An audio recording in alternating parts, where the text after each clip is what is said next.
বন্ধুরা, আমি রৌনক চলে এসেছি আজকে আমরা ফাদার্স হেল্প গল্পের ইউনিট 3 নিয়ে। তো ইউনিট 2 অবধি আমাদের কমপ্লিট হয়ে গেছে। ইউনিট 2 এর এক্সারসাইজও আমাদের হয়ে গেছে। ইউনিট 2 এর লাস্টে আমরা কি দেখলাম যে আম, যে আমাদের গল্পের যে কথক স্বামীনাথন শেষ অবধি কি হয়েছিল, স্কুলে যাচ্ছিল এবং ও ভাবছিল যে স্যামুয়েল স্যারের ব্যাপারে ওর বাবাকে যা যা বলেছে এবং বাবা তার ফলে যা যা লিখে পাঠিয়েছেন হেডমাস্টারকে চিঠি হিসেবে, সেই সব সেটা কি তিনি আদৌ ডিজার্ভ করেন। তো এই সব জিনিসগুলো ভাবতে ভাবতে স্যামুয়েল স্কুলের দিকে যাচ্ছিল। এবার ইউনিট 3 আমরা শুরু করছি। দেখা যাক ইউনিট 3 শুরুতে কি হচ্ছে।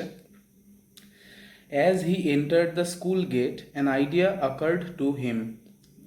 As হিটাকে এখানে স্বামীনাথন যখন স্কুলের গেটে প্রবেশ করলো, এন্টার্ড, অবশ্যই এন্টারের পাস্ট টেন্স, এন্টার মানে প্রবেশ করা, স্কুলের গেটে প্রবেশ করলো। অ্যান আইডিয়া আকার্ড টু হিম, অকার যেটা OCCUR আকার বলা হয়, যাই হোক, তো অ্যান আইডিয়া আকার্ড টু হিম এটা হচ্ছে আকারের পাস্ট টেন্স।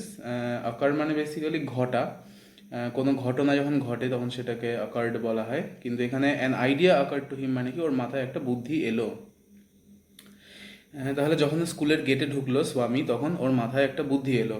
বেশ, কি বুদ্ধি দেখা যাক। He would deliver the letter to the headmaster at the end of the day. তাহলে স্বামী কি ঠিক করলো যে ও হেডমাস্টারকে চিঠিটা দেবে, অবশ্যই দেবে, কিন্তু কখন দেবে?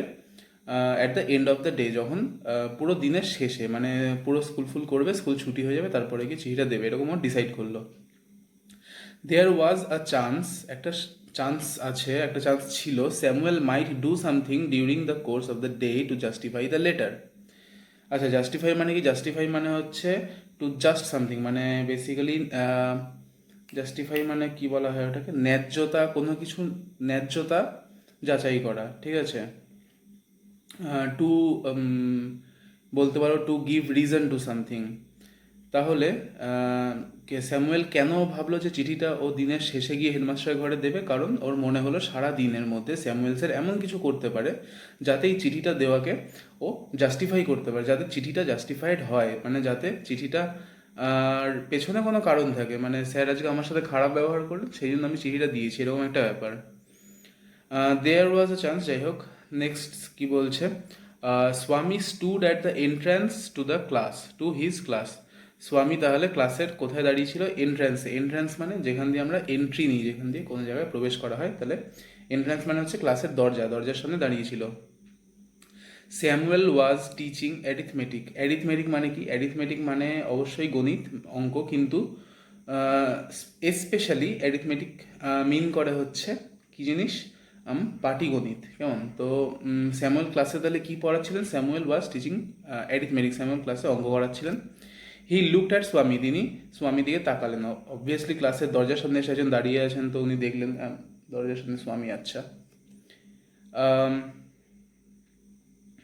স্বামী hopped Samuel would scold him severely. Severely মানে হচ্ছে বেশ ভালো পরিমাণে, বেশি বেশি বেশি করে বেসিক্যালি। তো স্বামী হোপড, স্বামী কি ভাবছিল যে স্যামুয়েল স্যার দেখতে পেয়েছেন আমি গেটের সামনে দাঁড়িয়ে আছি, আমি অলরেডি লেট করে এসেছি, আশা করি আমাকে উনি বকবেন। You are half an hour late, Samuel said. কিন্তু স্যামুয়েল স্যার কি বললেন? তুমি আধ ঘন্টা লেট, তুমি আধ ঘন্টা দেরি করে এসছো। আই হ্যাভ আ হেড এক স্যার, স্বামী সেড। স্বামী কি বললো? আমার মাথা ব্যথা করছে স্যার, আমার মাথা ব্যথা হয়েছে। Then why did you come at all? তখন স্যামুয়েল স্যার কি রিপ্লাই দিলেন? Then why did you come at all, তাহলে তুমি এলেই কেন? This was an unexpected question from Samuel. Unexpected মানে কি? আনএক্সপেক্টেড মানে বলেছিলাম অপ্রত্যাশিত, যা প্রত্যাশিত নয়, আমরা ভাবিনি এই জিনিসটা হবে, সেটা হয়ে গেল, সেটা হচ্ছে আনএক্সপেক্টেড। তাহলে স্যামুয়েল স্যার যখন বললেন যে তুমি আসনি কেন, ও বললো মাথা, তুমি দেরি করে কেন এসছো, ও বললো মাথা ব্যথা করছিল। স্বামী বললো, তখন স্যার বললেন কি যে মাথা ব্যথা যখন করছে তাহলে তুমি এসছো কেন? এই কোয়েশ্চেনটা পার্টিকুলারলি স্যামুয়েল স্যারের কাছ থেকে ও একদমই এক্সপেক্ট করেনি, স্বামী এক্সপেক্ট করেনি। ও ভেবেছিল বকবে ফকবে হয়তো, কিন্তু স্যার বললেন আচ্ছা মাথা ব্যথা, তাহলে তুমি এসছো কেন? বাড়িতে থাকতে পারতে, ছুটি কাটাতে পারতে, মাথা ব্যথার মধ্যে স্কুলে আসা তো ঠিক নয়। Swami said, my father said I shouldn't miss school sir. Swami কি বলল? আমার বাবা আমাকে বলেছেন যে আমার স্কুল মিস করা ঠিক নয় sir. Samuel looked impressed. Impressed মানে হচ্ছে মুগ্ধ। তো স্যামুয়েল মুগ্ধ হয়ে তাকালো, মানে স্যামুয়েল ইমপ্রেসড হলো এই কথাটা শুনে, যে বাহ, স্টুডেন্টের বাবা এরকম বলেছে স্কুল মিস করা উচিত নয়, ভালো ব্যাপার তো। কি বললো স্যামুয়েল এরপর? Your father is quite right, we want more parents like him. তোমার বাবা ঠিকই বলেছেন, আমরা এরকম আরও বেশি পিতামাতা চাই যারা নিজের ছেলেদেরকে রেগুলার বোঝাবে যে যাও তোমরা স্কুলে যাও, তোমাদের স্কুলে যাওয়া উচিত, ক্লাস করা উচিত। আচ্ছা, your father is quite right, এই যে কোয়াইট শব্দটা QUITE, কোয়াইট, এই কোয়াইট মানে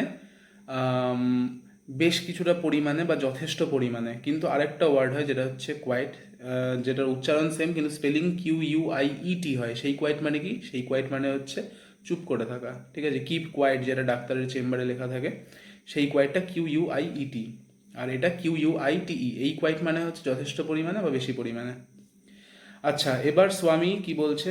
ওহ ইউ পোর ম্যান, স্বামী থট। এবার স্বামী মনে মনে ভাবছে, ওহ ইউ পোর ম্যান। এখানে পোর ম্যান মানে কিন্তু গরিব মানুষ নয়, হ্যাঁ, এখানে পোর ম্যান মানে হচ্ছে স্বামীর দয়া হচ্ছে কারোর ওপর, সেই জন্য তাকে সে পোর ম্যান বলে সম্বোধিত করছে। এখানে স্বামীর এটা ভেবে খারাপ লাগছে যে এই লোকটা খারাপ ব্যবহার করবে, ভাবছিলাম এই লোকটার নামে এমনিতেই নালিশ করা চিঠি দেবো হেডমাস্টারকে, সেখানে লোকটা এত ভালোভাবে ব্যবহার করছে, এ বেচারার কপালই খারাপ, এত ভালো ব্যবহার করেও লাস্ট অব্দি কেস খাবে, সেই জন্য ইউ পোর ম্যান বলছে এখানে। You don't know what my father has done to you, মানে এখানে পোর, হ্যাঁ পোর ম্যানের এখানে একটা ভালো প্রতিশব্দ পেয়েছি। এইখানে যে পোর ম্যানটা বলেছে ইউ পোর ম্যান, এইটা হতভাগ্য ব্যক্তি হিসেবে ব্যবহার করা হয়েছে এখানে। কি বলছে? আরে হতভাগ্য ব্যক্তি, আপনি তো জানেনই না আমার বাবা আপনার প্রতি কি করেছে। What my father has done to you, কি করেছে বাবা? চিঠি লিখেছে, কাকে দেওয়ার জন্য? হেডমাস্টারকে দেওয়ার জন্য। কি কি লিখেছে চিঠিতে? স্যামুয়েল স্যারের ব্যাপারে নালিশ। All right, go to your seat. Samuel sir দেখলেন স্বামী দাঁড়িয়ে আছে, স্যার বললেন ঠিক আছে যাও সিটে গিয়ে বসো তুমি। স্বামী স্যাট ডাউন, স্বামী বসে পড়লো। ফিলিং স্যাড, দুঃখও পেল। He had never met anyone as good as Samuel, ওর জীবনে কোনোদিন স্যামুয়েল স্যারের মতো ভালো কোনো মানুষের সাথে ওর দেখাই হয়নি, ঠিক আছে? স্যামুয়েল স্যার এতটাই ভালো। The teacher was inspecting the home lessons, homework দেয় ক্লাসে, তো টিচার এখানে গিয়ে স্যামুয়েল স্যার কী করছিলেন? উনি সবার হোমওয়ার্ক চেক করছিলেন। To Swami's thinking this was the time when Samuel got most angry. Swami কী ভাবলো? স্বামী ভাবছিল যে এইটাই হচ্ছে সেই সময় যখন স্যামুয়েল স্যার সবচেয়ে বেশি রাগী হয়ে যান, সবচেয়ে বেশি রাগ করেন। But today Samuel appeared very gentle, কিন্তু আজ স্যামুয়েল খুবই জেন্টল মানে নম্র, ভদ্র। আজকে স্যামুয়েল খুবই নম্রতার সাথে সবার সাথে ব্যবহার করছিল, মানে কাউকে বকছিল ফকছিল না, যারা হোমওয়ার্ক করেনি তাদেরকেও। Swaminathan, where is your homework? তাহলে স্যার চলে এসছে এবার স্বামীর কাছে, এসে জিজ্ঞাসা করছে, স্বামী তোমার হোমওয়ার্ক কোথায়? I have not done my homework sir, Swami said. Swami কি বললো? আমি আমার হোমওয়ার্ক করিনি sir. Why headache ask Samuel. Samuel জিজ্ঞাসা করলো কেন, মাথা ব্যথার জন্য? Yes sir. স্বামী কি বললো? হ্যাঁ স্যার, মাথা ব্যথার জন্যই আমি হোমওয়ার্ক করিনি।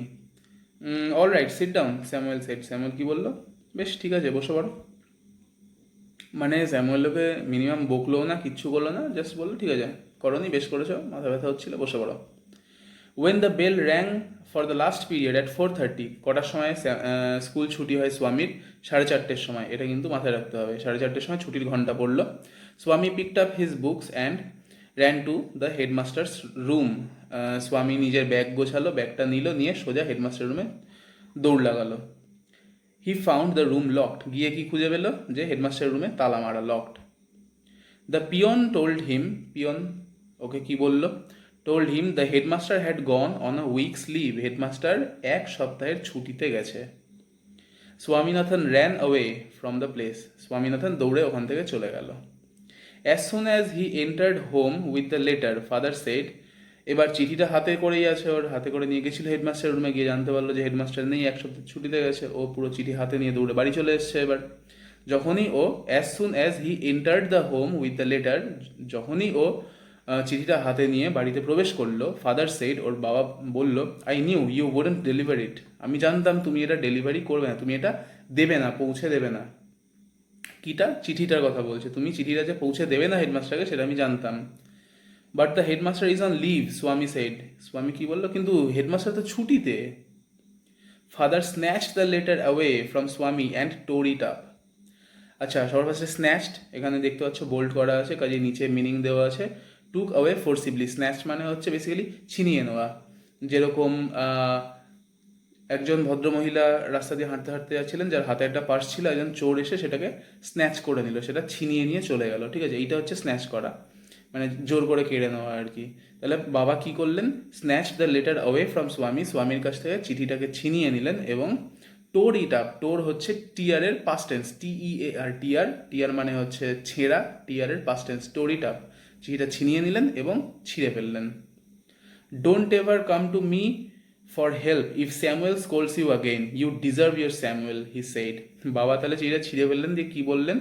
Don't ever come to me, আমার কাছে কখনো এসো না, to for help if Samuel scolds you again, যদি স্যামুয়েল স্যার তোমাকে আবার কখনো বকেন তাহলে সাহায্য চাইতে আমার কাছে এসো না। তখন এসে বলো না বাবা স্যামুয়েল স্যার খুব বকেছেন, আমার ভয় লাগছে, গিয়ে হেডমাস্টারকে নালিশ করো, এইসব বলতে তখন কিন্তু আমার কাছে আসা চলবে না। ইউ ডিজার্ভ ইউর স্যামুয়েল, তুমি ডিজার্ভ করো তোমার স্যামুয়েলকে, তোমার স্যামুয়েল, তোমার ভাগ্যে আছে ওই স্যামুয়েল। ঠিক আছে, তুমি চিঠি যেমন দাওনি, তোমার ভাগ্যে আছে ওটা, বা তুমি ওটাকে ভোগো। এটা কে বললেন? বাবা বললেন। কিন্তু আসলে তো স্যামুয়েল স্যার ভালো, কাজে এখানে ভোগাভুগি কোনো গল্প নেই। এটা বেসিক্যালি ভালোই হলো ওর জন্য, স্বামীর জন্যও, স্যামুয়েল স্যারের জন্য, কারণ স্যামুয়েল স্যার ভালো মানুষ। উনি যদি ফালতু ফালতু কেস খেয়ে যেতেন হেডমাস্টারের কাছে তাহলে খারাপ হতো ব্যাপারটা। আর দ্বিতীয়ত যদি স্যামুয়েল স্যার জানতে পারতেন যে স্বামীর বাবা চিঠি লিখে কেস দিয়েছে তাহলে তো আরোই খারাপ হতো, কারণ স্যামুয়েল স্যারের অবভিয়াসলি আমরা দেখলাম যে স্বামীর প্রতি একটা সফট কর্নার রয়েছে। উনি আম, বিশেষভাবে স্বামীকে একটুখানি বেশি পছন্দ করেন বা ভালোবাসেন, স্নেহ করেন। তো সেই জন্য ব্যাপারটা দুদিক থেকেই ভালো হলো, এবং এখানেই আমাদের ইউনিট 3টাও শেষ হচ্ছে। এরপরে আছে আমাদের ইউনিট 3 এর কম্প্রিহেনশন এক্সারসাইজ, যেটা আমরা অবশ্যই কভার করবো, কিন্তু কখন? In the next video. আচ্ছা, এবার এই ভিডিওটার জন্য এতখানি শেষ করছি এখনকার মতো। তার জন্য শেষ করছি, তবে শেষ করার আগে কি করতে হবে তোমরা সবাই জানো। সবার ফার্স্টে হচ্ছে ভিডিওটাকে লাইক করতে হবে, ভিডিওটাকে শেয়ার করতে হবে তোমাদের সকল সকল বন্ধুদের সাথে যারা ক্লাস 10-এ পড়ে, যাদের এই গল্পটা সিলেবাসে রয়েছে। আর হচ্ছে সাবস্ক্রাইব করতে হবে চ্যানেলকে, যাতে আমি নেক্সট যা যা ভিডিও আপলোড করব এই সিরিজের এবং অন্যান্য সিরিজেরও কিছু ভিডিও থাকবে, সেগুলো যাতে তোমরা রেগুলার আপডেট পেয়ে যাও। আর যদি তোমাদের কোনো রকম কোনো প্রশ্ন থাকে, কোনো কিছু বুঝতে না পেরে থাকো, কী করতে হবে? কমেন্ট বক্সে এসে টাইপ করে জানাতে হবে আমাকে কমেন্টের মাধ্যমে। আমি অবশ্যই সব কটা কমেন্টের রিপ্লাই দেওয়ার চেষ্টা করব। এই ভিডিওটার জন্য এতটুকুই। পরের দিন দেখা হচ্ছে আমাদের comprehension exercise of unit 3 of father's help নিয়ে। গুড বাই, সবাই ভালো থেকো।